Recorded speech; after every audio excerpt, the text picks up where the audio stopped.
Gusto ni Jesus na makasama natin siya sa paglalakbay at may dapat tayong kailangang talikuran. Kailangan nating talikuran ang ating nakaraan at mamatay sa dati nating pamumuhay. Ang paglalakbay ay hindi laging madali. Sa katunayan, minsan akala natin parang hindi maganda ang nangyayari. Pinili kong sundin si Jesus. Mahirap na siya ang nag-iisang dapat piliin. Ginawa ko ito dahil naniniwala ako sa kapatawaran ng aking mga kasalanan. Gusto ko ang kalayaang ibinibigay niya.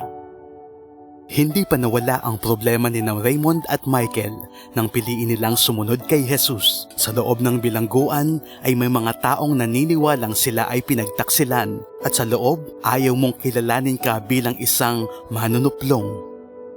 Kung ikaw ay mula sa isang Protestant background o isang Unionist, ikaw ay nakita na kabilang sa isang panig. Kung ikaw ay Katoliko at isang nasyonalista, iyon ay ang iba. Hindi nagpasikat sa akin ang pag-amin ko sa pulis. Akala nila, siraulo ako, naging informer ako, at isa ako sa mga nagtraidor. At nagbanta sila na babarilin ako at papatayin sa loob ng bilangguan. At pati pamilya ko ay pinagbantaan nila.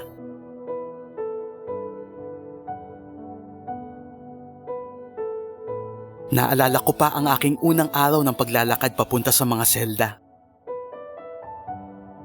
Ito ay isang nakakatakot na karanasan, ngunit hinikayat ako ng Diyos mula sa isang talata ng banal na kasulatan. Huwag akong matakot sa kanila na pumapatay ng katawan. Matakot ako sa kanya na pumapatay ng katawan at kaluluwa at itapon sa impyerno. Alam kong kailangan kong maniwala sa Diyos kahit sa ilalim ng karanasang iyon.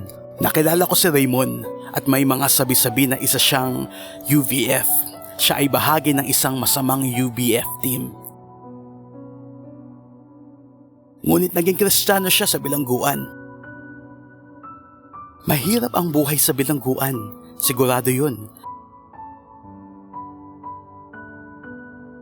Ang hirap sa haba ng panahon, ngunit isa sa mga bagay na tiningnan ko at nag-udyok sa akin, karapat-dapat ako dito. Nilabag ko ang batas at haharapin ko ang mga responsibilidad.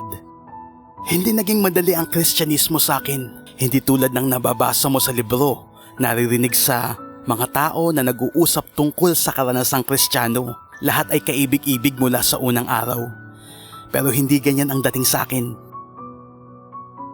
Nahirapan silang sumunod sa boses ng Diyos. Pero nalaman ni Raymond at Michael na hindi sila nag-iisa, kasama nila si Jesus. Sa madaling panahon nagsimula akong makilala ang ibang mga Kristiyano. Napagtanto ko na may ginagawa ang Diyos sa loob ng bilangguang ito. Nagsasama-sama kami at ipapakita namin sa pamamagitan ni Kristo, nagkaroon ng pagkakasundo, may pagpapatawad, may pag-asa at may pagkakaisa. Nang makita ko ang mga loyalista at mga bilanggo ng Republikano na nagdarasal ng sama-sama sa McGabry Prison para sa kapayapaan, naging malaking inspirasyon yun sa akin. Ibig sabihin nito kumikilos talaga ang Diyos. Hindi lang si Raymond, kundi marami sa mga lalaking nakilala ko sa kulungan. Para sa akin ito'y himala sa kanila. At sila rin ay mga simbolo ng pag-asa. Kung hindi ako nakulong ng mahabang panahon, baka kung saan lang din ako mapunta. Kasangkot pa rin ako sa mga paramilitar, kasangkot pa rin sa layunin na pumatay ng mga tao, kitilin ang kanilang mga buhay, at malamang patay na rin ako. Ngunit binago ng Diyos ang buhay ko, binigyan ako ng pag-asa at isang bagong simula. Binalik niya ang respeto sa sarili ko, binigyan niya ako ng isa pang pagkakataon sa buhay. Pinaka-importante, nandyan siya araw-araw.